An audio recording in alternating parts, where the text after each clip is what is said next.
Things I Hate Part 2.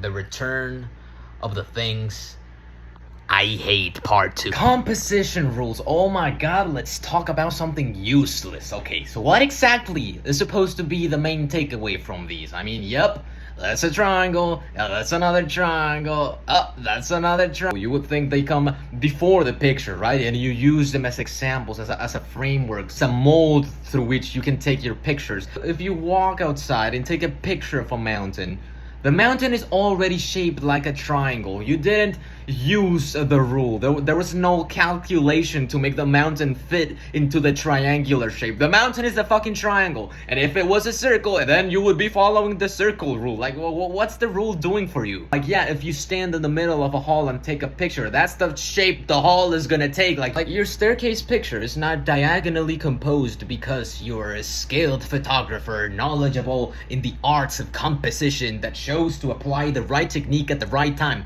But because staircases are fucking diagonal. Oh, the golden ratio, but the golden ratio. What fucking golden ratio, dude? You took a picture of a fucking bird on a stick and framed them to the right. That's it. What golden ratio? What are you talking about? What is this mental masturbation? Oh, and it's also following the L rule because you know how it's shaped like an L? That's another.